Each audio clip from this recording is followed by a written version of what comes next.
everyone, Savvy here, and welcome back to my series throughout May for Mental Health Month, where I talk about different mental health topics and how they kind of tie into the new novel that I'm working on right now. Today I'm here with Jane from Writing with Jane, and we are going to talk about our experiences with anxiety. There's so much anxiety.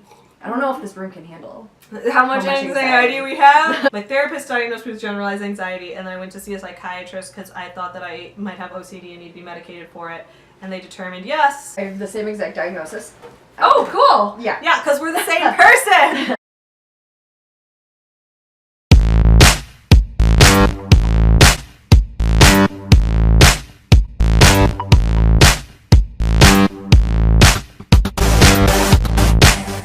As a child, my OCD manifested in ways of like bodily malfunction. So for an entire year, I was convinced that I was going to go blind because my eyeballs were going to spontaneously explode. That's terrifying. So yeah, and I don't know where that came from or how that somehow got implanted in my head, but I would constantly be like brushing my eyelids like this to check and see if I had any sort of swelling. And I taught myself Braille to prepare myself. Oh my god. So when I talked to my parents about this, where I finally thought like, oh, maybe I should mention it to somebody. Yeah.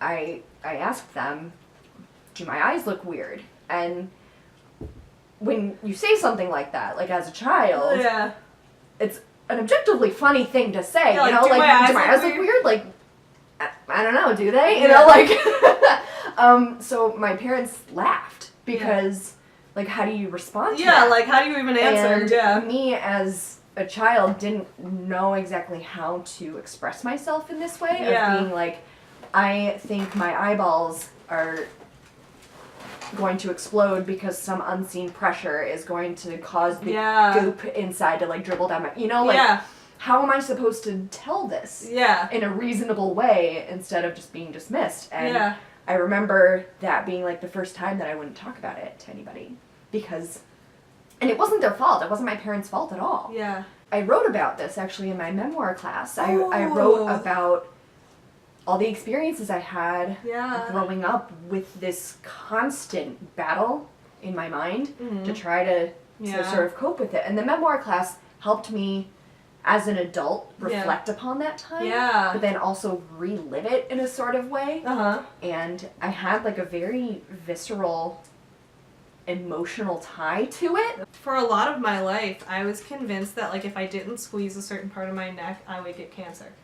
Like, I don't know why. I was just like, this specific part of my neck is going to have cancer if I don't squeeze it out. So I would constantly just like sit there like picking at the back of my neck and squeezing it randomly. And I got a huge rash from that because my hand was constantly just scraping at it. And so I had like this huge patch broken out on the back of my neck, and like it wasn't weird to people because I already had really bad eczema, so my hands like already needed like all of this medication and stuff to clear up because they were always cracking and bleeding and all of that. So I just had to put the cream on my neck too, and that would make it go away. But now then I would look back and be like, that's not right. I shouldn't be doing that. Eventually, that was a behavior I was eventually able to stop, and I think being medicated helped me a lot with stopping that too.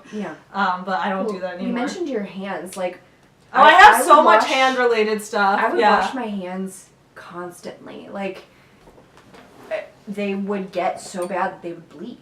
Oh, I never wash my hands. That's the one thing I don't do. Like, I mean, guys, don't worry. I wash my hands, like, if I'm gonna cook for you, I'll wash my hands. But I mean, like, I don't wash my hands, like, an abnormal amount. Yeah, see, mine I still do. Oh, okay. And my hands get incredibly sore. And sometimes my husband will notice. He'll see me going back and forth to the bathroom to go and wash my hands. And it'll have to be like a constant thing of like, oh, I might as well wash my, you know, I'm here. Yeah, I'll you're just here. wash them real quick.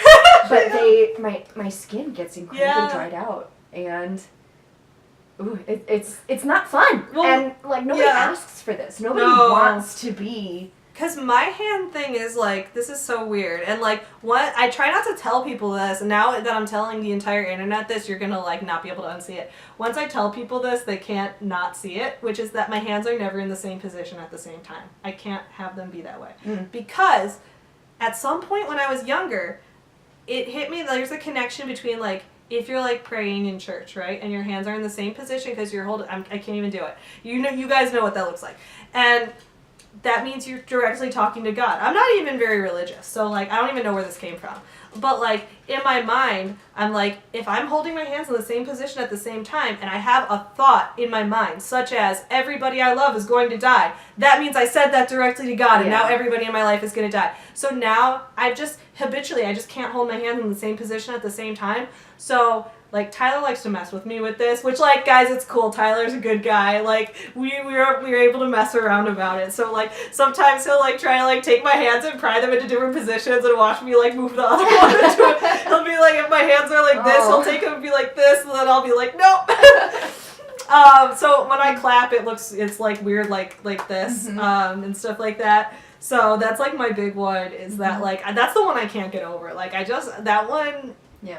And it doesn't affect my life that much now because I just don't think about it. It's just like my hands just never are in the same position. And I just don't think to make them. Yeah. And if I try to make them, it still like makes me uncomfortable. And I'm like, it makes me like hyper aware of everything I'm thinking. And I don't like it. Have you told your parents? Yeah, because like I was on their health insurance when I first went to like the therapist, so I told them about it. It's weird to have these things as an extrovert when I would be alone, like because I would get so much like I get so hyped from being around other people and like talking to other people. And then when I would be alone, that's when I'd have the spiral of thoughts where it would be like I'm by myself and like now I'm exhausted and now I'm thinking about like how I'm going to die one day and how there will be nothing in the world. This is a big lot of thing. long nights, right? A lot of long nights. Oh my god. So this is all what I have been writing about in One Final Vinyl. So that's been a big theme that I've wanted to do is I wanted to try to explore a character who is struggling in a similar way that I have, but not exactly the same way. So she has anxiety, the main character, and but she's also more introverted because I wanted to like challenge myself to write somebody who isn't like, because I'm so like, just say everything I'm thinking.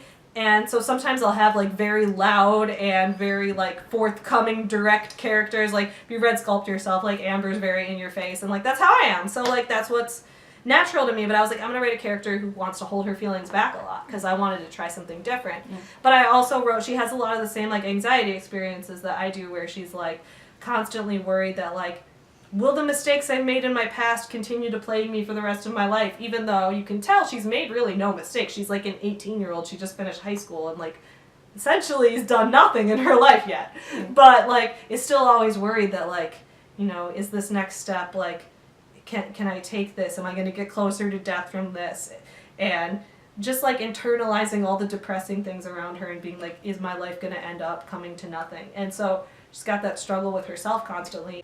So I'm writing a roller derby book. Ooh, I'm excited to read that. Yeah, well, so I tried writing it last year, and I was trying to write a character who was depressed. Yeah. And really show sort of this real, honest side of depression, but how important also exercise can be when it comes to depression, and how that's interesting. How really you don't want to exercise, but like it honestly truly does help alongside professional help. Exercise is one of the best. Oh, okay. I've heard so many mixed things on that. You know, that like some people say like it helps a lot, and other people say like, well, I guess it's not really that I don't think there's anyone that says it's harmful. Like, I think that what people say is, like, don't tell depressed people to exercise. Right. So but that's a different thing. That's people trying to, like, fix your problem for you from a distance. It's more of a collaborative thing of, like, you need to be able to eat right. You need to exercise. You also need professional help. And you need to have a solid foundation of people who can listen and understand you. Mm-hmm. So I was trying to write this character who was in a bad spot. Yeah. When she first starts out, and was like severely depressed. Mm-hmm. But unfortunately, it triggered my depression. No. And so then I had to shelve that project just temporarily, just because it put me in a serious place where the character, as of right now, again, this is like a super, super first draft, but she was like this super all-star figure skater. And she was like on track to be in the Olympics, right? So she had this like whole map of her life. I want to read this. This sounds so good. But she unfortunately got injured, much like I am right now with roller derby. And so then her entire career was just derailed. So she became incredibly depressed because she identified herself as this star figure skater. Yeah. So, like, who are you when that happens? And so I wanted to explore that. That's the most real struggle I've ever heard, is, like, who are you without the thing? Like, if I suddenly couldn't write anymore, like, I would just lose my purpose in life. That's the scariest thought. And especially as, like, a teenager, too. Because you think you have to have your entire life planned out at this crucial time in high school. Because if you don't, then you're just going to ruin everything. And that's just not the case. But again, I wanted to explore these kinds of themes.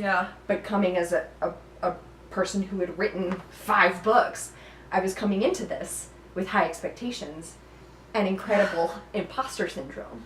That it triggered my depression, thinking I'm never going to accomplish anything ever again. The whole concept of like there was a period in my life where like I would write things that I thought were super good, and I was very mentally ill, and I was like having like constant mental breakdowns, but I was accessing like these really weird emotions that I thought made for amazing like complex characters, and I didn't want to get treatment because I was worried I'd lose that. But I was I was like worried that I would like that the fact that I was dealing with all this was helping so much that like I was like, if I lose this, if I just have like a normal functioning mind, will I still be able to write things that I'm really proud of?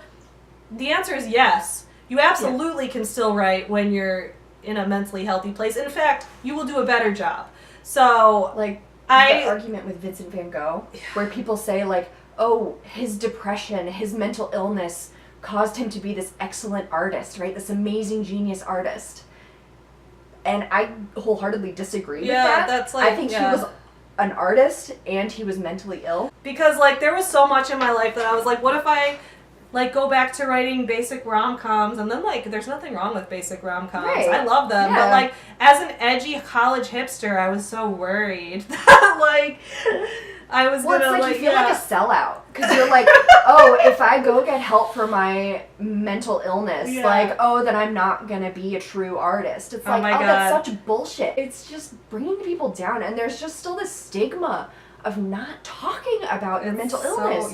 And when I told my parents about it, they said, we were such bad parents. And I'm like, no, it's like nothing to do with that. It's not anybody's fault. It really isn't anybody's fault. It's just the way that the brain works. And I think that parents like naturally, they blame themselves for everything though. Like when I got diagnosed with scoliosis, my mom was like, she always felt guilty. It's like, it's not your fault that you gave birth to someone whose spine was twisted. Like, you didn't do anything, but like you still feel guilty because you're like, that's my kid. Everything that happens to them happened because of my influence. And it's like, nope, sometimes people are just born with different things, and it's just random. You just gotta deal with it, you know? How would you like to see mental health be portrayed in media, and especially in young adult fiction now? I mean, I think it's getting better over time. I definitely think that. Hi, whiny puppy. Is it bedtime? Is it nap time for Chewie? I think it's nap time. Boop! Alright, so what was I going to say? Representation. In the future, I have another novel that I'm working on planning that is going to portray like OCD in the way I've experienced it, because I really want to write something in the future about the intersection of OCD and eating disorders and OCD and like body image problems, because I don't think that's explored enough in books. There's a lot of books about like eating disorders where it's like a girl trying to conform to beauty standards or whatever, and that definitely happens and it's terrible, but like it's not the only thing that happens. And there's like a lot of times where eating disorders are caused by like OCD. In my case, that had happened to me in high school. So that's something I want to plan for the future, to go more into that. In this book, in One Final Vinyl, the main character is dealing with anxiety, and she's dealing with it from like the perspective that I've talked about with like, you know, constantly worrying that your life is meaningless and that your death is coming and all of that. Her dad might have OCD. It's not explored like fully, but it's like he has some of those cleaning behaviors. But the parent characters are more like examples of like what she's worried her life will turn out as people who have given up on dreams and all. So part of me is worried that someone's going to read this and be like, Savvy cares so much about OCD representation and didn't even delve into it with this character. I'm like, well, he's not the main character. I just wanted to hint at it. There's something that's really interesting about that, where it's like, you can't tell everybody's story. Yeah, that's true. You can't like explore everybody's specific mental disorder. And that's kind of the like catch-22 about all this, where Yeah. it's like we try to have representation, but also we don't want to divert focus from the main one at hand. Yeah. And I do think representation of mental illness is important, especially for like sub-characters and everything like that, but it can't be always the like main priority of every writer to be like, oh, and then this person has OCD, and then this person has depression, and this because I can't explore all of them fully. And like it's hinted that she's like, I think my dad should get tested for OCD, but it's never like explained like, does he have this fully? And like even in the novel, the main character Emma herself never like gets a diagnosis. She doesn't go to the therapist, but like she should, and she finally realizes that she should. Because at the beginning, it's still kind of like, I don't like therapists, they're not necessary. And there's an incredible privilege to being able, like, a wealth privilege to being able to go see a doctor for stuff like this, because some people don't have access to healthcare. Right. To be able to afford a therapist or Yeah. a psychiatrist or even medicine in general. I really wish that maybe we could see more of that in fiction, just how class, wealth is explored, and how people aren't really given the opportunity to get the help that they need, and how it really shouldn't be stigmatized that somebody can't see a doctor for this one thing, because like, you know, it's just a fact of just how society is today, and something that needs to be fixed. Even though like I don't get to explore everything, I am really excited that like I'm finally putting out a book that explores mental health in our own voices perspective, because this is the first time I'm doing that. Like most of my books are about dogs, and then Sculpt Yourself doesn't really go into mental illness. It talks about body image, but it doesn't really talk about having a mental illness and like what that feels like. So it's really, I'm really excited to get to like portray that, and I hope that it resonates with people. Yeah. I know that like in the past, some like agents who have read it have been like, the transformation doesn't feel big enough. But I feel like if you've had anxiety, it probably will, because it's a nuanced enough shift, you know? And that's what I'm hoping people will get out of it. I'm just hoping like, and that's the thing when you have a new book come out, it's like, you're hoping people are gonna get it see it the way you see it. And like I'm here on YouTube telling you guys what I think about it, but I'm not gonna be all like J.K. Rowling on Twitter saying things that never happened. And I think it's really interesting that you mentioned own voices. I really don't think that these types of stories are reserved only for people who have suffered through. Oh yeah, I totally agree. I do think there is an opportunity for authors to explore these types of experiences. Yeah. But to approach it in a way of trying to empathize with somebody who has this condition, and interviewing somebody who has that, any kind of disorder that you're trying to honestly portray in good faith, is really beneficial to your story, to your characters, and to your career, because you want to be able to be honest about what it's like to live with this. I hope Chewy's visible right now. It's outro time, please listen. So if you guys haven't heard, I have a Kickstarter up right now to get all the rest of the stuffed animals for the Forever Home Friends series released. These books are all based on real rescue dogs. The stuffed animals are based on the same real rescue dogs. The books all deal with different social issues to help kids learn about the world around them and about empathizing with wonderful animals. So please consider pre-ordering a stuffed animal, or you can also order a book on the Kickstarter. There's all kinds of great Kickstarter rewards that you can get, but it's only up for 30 days, so definitely take a look at it and pre-order something if you're interested in it. Remember, with Forever Home Friends, we always give 10% of our profits to animal shelters, so you're helping out real dogs as well as helping spread the stories of real dogs. So it's a win-win. You can check in the link in the description below to find that Kickstarter link, also to find all of my social media. If you want to be friends on Twitter, on Instagram, on Facebook, anywhere, just hit me up and I'm excited to be friends with you. Jane's channel is also linked in the description below, so be sure to check out Jane's channel, Writing with Jane, as well, because her channel is amazing. She is so fun and gives such great writing advice. If you're new to this channel, remember to subscribe. I'll be giving more updates on this channel about One Final Vinyl. I will see you guys again soon, and thank you for watching. Bye!